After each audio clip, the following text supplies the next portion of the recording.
Les États-Unis ont pris un tournant peut-être décisif sur la foi.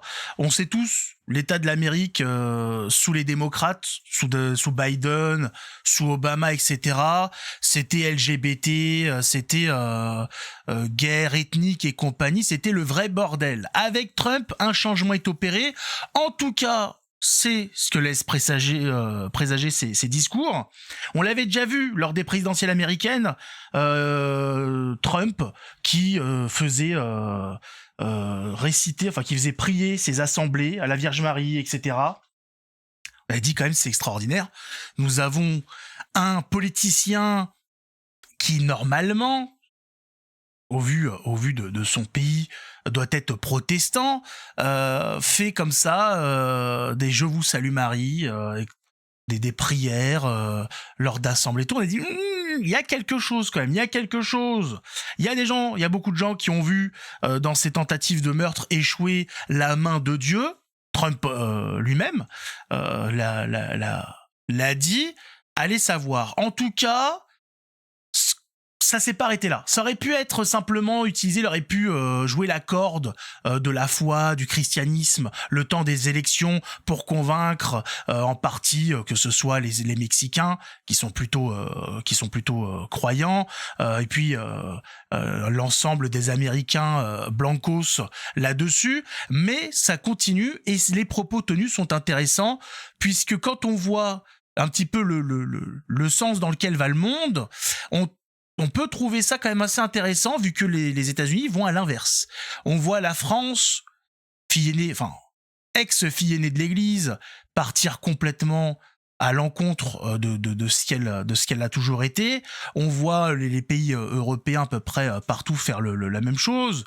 Le Portugal, je rappelle que le Portugal, alors c'est pas par rapport à l'Église, mais le Portugal, sa population, a vu élire en tant que Miss Portugal un transsexuel, il me semble, travelo transsexuel, je sais pas exactement. Enfin bon, le pays part un petit peu en couille. Alors au niveau de la foi, ils seront peut-être normalement ils seront protégés puisque je crois que c'est ce qu'avait dit la Vierge Fatima au Pastoro quand elle était apparue. Mais voilà, on voit un petit peu quand même que le monde est en train de sombrer, le monde est en train de descendre à grands pas vers les enfers, mais c'est pas le cas des États-Unis. En tout cas, ce n'est pas ce que veut le gouvernement, le président, contrairement aux nôtres qui nous montrent des choses assez saugrenues, assez perturbantes lors de fêtes de musique, lors de rencontres, etc. On a des palpations, des discours très bizarres. On a eu d'ailleurs un discours du président dans une loge maçonnique, je sais plus où c'était, pour fêter je sais pas quoi, les 100 ans, 200 ans, 300 ans de la franc-maçonnerie, je sais plus ce que c'était exactement. Enfin voilà, c'est pas du tout la même chose. Mettez un pouce, abonnez-vous, on va regarder un petit peu ce qui se passe du côté des États-Unis. Déjà, Trump qui nous dit, et ça, faut oser le dire, ça peut amener à certains problèmes dans d'autres pays. Vous entendez parler d'antisémitisme, c'est bien, pourquoi pas, mais vous n'entendez jamais parler d'antichristianisme. Et là, ça pose problème. Trump va s'en prendre aux antichrétiens. Nous, les chrétiens, sommes la communauté la plus persécutée du monde dans l'indifférence totale. C'est pas l'indifférence totale. C'est pas genre les gens, c'est que c'est caché. C'est-à-dire, c'est intentionnel de pas en parler. C'est voulu. C'est pas dans l'indifférence totale, dans l'étouffement total des médias et de nos dirigeants politiques. C'est eux qui font en sorte qu'on n'en parle pas et qui mettent le focus sur l'antisémitisme et l'islamophobie, alors que ces deux persécutions sont très loin derrière les persécutions que subissent les chrétiens dans le monde. Beaucoup en Afrique. Il suffit de le voir, par exemple, là, au Nigeria. Là, en ce moment, là, je suis pas allé chercher une info d'il y a 2 semaines, c'est aujourd'hui. Il y a même pas besoin. Il y a pas besoin, comme pour l'islamophobie ou l'antisémitisme, où il faut remonter à 1 semaine, 2 semaines, 1 mois. Non, juste là, maintenant, voilà, au Nigeria, des centaines de chrétiens sont retenus en otage dans des camps contre rançon. Voilà, on est revenu à cette époque où les barbaresques débarquaient, kidnappaient des chrétiens et des moines, des prêtres, etc. Essayaient de récupérer, d'amasser un petit peu d'argent pour ensuite aller libérer ces captifs et esclaves. C'est extraordinaire comme le monde ne change pas. Hein. Torturés, affamés, battus, exécutés si les rançons ne sont pas payées, c'est le quotidien de certains Africains simplement parce qu'ils sont chrétiens. Tout simplement, voilà, là on va dire le racisme, non, c'est pas, non, pas une question de racisme là, hein, puisqu'ils se tuent entre eux. Non, c'est que ça va au-delà de ça, au-delà des questions, de ces questions très humaines, très basses, que sont les ethnies, etc. Là, on est sur voilà, sur des persécutions liées à la foi. À la foi, c'est là où on nous montre, voilà, c'est là où on voit que l'aspect racial ne fait pas tout. Il participe bien évidemment à la cohésion sociale, on le sait, mais ça ne fait pas tout. Ça ne fait pas tout. Je rappelle que Dieu a dit à Jeanne d'Arc qu'il aimait les Anglais chez eux, donc on a compris à peu près que Dieu aimait quand même que les gens restent chez eux, mais voilà, il y a aussi ce genre de problème. Pas oublier la totalité. Il y a pas que ça. Il y a pas que ça. Il y a Trump qui nous dit quand même il y a une tendance à pas entendre beaucoup parler de christianophobie, hein. C'est bizarre tout ça, c'est bizarre. Mais il s'arrête pas là, on peut dire oui, effectivement, Trump voilà, dénonce le fait qu'on parle pas assez des persécutions à l'encontre des chrétiens. Et regardez ça, Donald Trump, président d'un pays hautement protestant. Joyeux anniversaire à Marie, reine de la paix. Mais qu'est-ce qui se passe? Comment? C'est pas, enfin alors je sais pas si vous connaissez les protestants, c'est pas le genre de la maison, voilà. Non, là on est, voilà. Alors certains pourraient dire, parce que il faut analyser la chose sous tous les angles, ça peut être un coup marketing. Bien évidemment, question d'avoir la popularité, il sait qu'en faisant ça, il va avoir une certaine, il va toucher une certaine audience chez les Mexicains, par exemple. Mais peut-être que c'est plus que ça. Peut-être que Donald Trump est vraiment... Parce qu'il faut le savoir, il a un vice-président qui est catholique, J.D. Vance. Peut-être que cet homme a une influence. Il est entouré de pas mal de catholiques, Donald Trump. Il y a peut-être une influence, il y a peut-être quelque chose qui se passe. Et peut-être qu'il ne veut pas mettre ça sur le devant de la scène maintenant, de peur que ça crée une polémique ou quoi, que ça le foute un petit peu... ça fout un petit coup à sa popularité au sein de la population américaine s'il annonce qu'il est catholique. En tout cas, il se passe des choses, on a du mal à comprendre, mais en tout cas, c'est beau.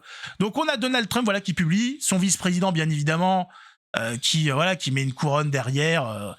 On n'a pas ça en France. Hein. Personne ne s'imagine Macron marqué joyeux anniversaire à Marie, à la Vierge Marie, reine de la paix, avec derrière Bayrou qui retweet en mettant une couronne. Non, c'est pas... Voilà.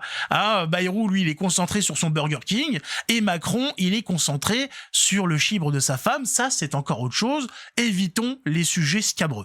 On a aussi Trump qui nous annonce que c'est pour vous dire... Non, si je parle de Trump, c'est pas pour deux discours... pour deux phrases à la con, c'est vraiment parce qu'il y a quelque chose. Hein. Il nous dit, nous, pour avoir une grande nation, vous allez voir qu'il se contente pas de l'aspect matériel. Il faut avoir la religion. Et ça, c'est ce que comprennent pas malheureusement nos copains athées, tous ces zététiciens, la con et compagnie, c'est que toute civilisation repose sur une religion. Alors le mieux, c'est de reposer sur la vraie. Comme ça, au moins, t'es tranquille, voilà. Hein, quitte à faire quelque chose, autant bien commencer les travaux. On commence par des bonnes fondations. Mais toute civilisation repose sur une religion. C'est comme ça. Je sais plus d'ailleurs. C'est un gauchiste qui expliquait ça, qui était assez pragmatique. D'ailleurs, c'est pour ça que la République française a mis en place la laïcité en tant que religion. Je vous invite à découvrir Vincent Payon, ancien ministre de la République française, qui explique dans une interview comment est née la laïcité dans les loges maçonniques pour créer une religion d'État. Parce qu'il y a besoin de la religion pour fédérer. Le problème, c'est qu'une religion de mensonge, ça ne marche pas. Donc voilà, j'y crois profondément, il doit y avoir quelque chose après tout ce que nous traversons, et ce quelque chose, c'est Dieu. Ah, c'est extraordinaire. Là, c'est le président d'un pays qui dit ça. de la première puissance mondiale. Ça a de la gueule, ça a de la gueule. Voilà, nous, on n'imagine même pas la moitié de ce discours de la part de nos politiciens. C'est, voilà, à la limite de Villiers, mais il est pas en poste, voilà. Donc ça pèse moins qu'un type qui est aux commandes. Alors c'est putain les gars, avec un type comme ça va rouler des mécaniques. Bon, malheureusement, voilà, on n'a pas d'équivalent comme ça. J'ai été chrétien toute ma vie et Jésus est tout pour moi. Je crois que les enfants, comme moi, devraient pouvoir vivre leur foi à l'école sans être forcés d'aller à l'encontre de ce que nous croyons. Ah, ça, malheureusement, c'est un peu plus compliqué, puisqu'on avait vu qu'aux États-Unis, il y avait une mère de famille qui était allée se plaindre, puisque dans son école privée catholique, on apprenait des cours d'éducation sexuelle, homosexuelle et compagnie. Elle va se plaindre à l'école l'envoie chier, et en plus, par-dessus ça, la paroisse locale, le diocèse l'envoie chier aussi en donnant raison à l'école. C'est compliqué quand même pour les gosses, hein. Même là-dessus, il dit non, mais voilà. Les enfants doivent être élevés dans l'amour du Christ. Il n'y a rien de... Qu'est-ce que vous voulez faire de plus? Vous ne pouvez rien, vous pouvez pas leur donner mieux que ça. Vous pouvez pas. Vous pouvez leur donner un meilleur goûter, vous pouvez leur donner une meilleure leçon, mais mieux que l'amour du Christ, tu peux creuser, hein, tu peux longtemps, tu trouveras pas mieux. Tu peux aller dans les meilleurs magasins, trouver les meilleurs soldes et compagnies. Il n'y a pas mieux que l'amour du Christ. Et en plus, c'est gratuit. Qu'est-ce que demande le peuple, hein? Alors, on sait pas. Ils demandent des conneries, possiblement. On apprend, mais, par exemple, en France, contrairement à ce qui se passe, on voit, président qui veut remettre Dieu dans les écoles, qui veut remettre Dieu dans le quotidien, qui veut remettre Dieu dans la politique du pays, pour que ce soit le chemin à prendre. Nous, en France, on a ce genre de choses. Par exemple, à Marseille, on apprend que l'église de Pont-de-Vivaux va être désacralisée pour être transformée en centre social. Voilà, ici, comment, en France, comment on vit notre foi, notre religion. Voilà. Tout est en train d'être désacralisé. Il n'y a plus de sacré. Voilà, le sacré qui disparaît de jour en jour. Voilà, morceau par morceau, par-ci, par-là. Même des fois, c'est pas frontalement. Nous avons des évêques qui vont supprimer des rites tridentins. Ça commence comme ça. Ça a commencé comme ça. Nous avions des messes en latin partout en France. Plusieurs par jour. Non, c'est pour certaines personnes, imaginez dans une église des messes plusieurs fois par jour, mais c'est extraordinaire, ça, c'est incroyable. Et c'est pourquoi faire? Parce qu'il y avait tout le temps, il y avait de la vie dans les églises, il y avait tout le temps quelqu'un. Les gens étaient en demande. Et c'était bon pour la France. Malheureusement, il y a eu des problèmes. Des attaques extérieures et intérieures. Ce qui fait qu'aujourd'hui, on est à ça, où on voit des bouts de la France devenir des terrains de boue, des terrains de matière vide, inerte. Et malheureusement, ça coûtera très cher. Pour finir, dans les propos de Donald Trump, à l'occasion de l'anniversaire de Marie, Trump et le secrétaire au logement et au développement urbain Scott Turner ont évoqué la prière collective. Alors là, écoutez, parce que ça, c'est extraordinaire. Nous sommes face à un discours du premier du président de la première puissance mondiale, et c'est beau. C'est beau! Réfléchissez-y. Et si 1 million de personnes priaient pour notre pays chaque semaine d'ici au 4 juillet prochain?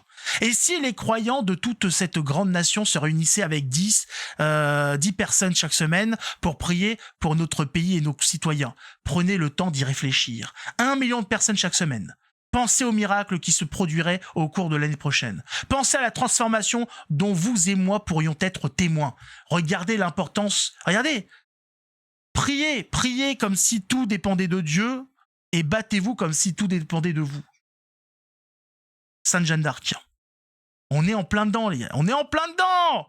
Des familles se réuniraient, la santé serait rétablie, les besoins financiers seraient satisfaits, des montagnes seraient déplacées. Pensez-y, si 1 million d'entre nous se réunissaient chaque semaine, combien savent que Dieu est tout à fait capable de le faire? Amen. On peut dire amen.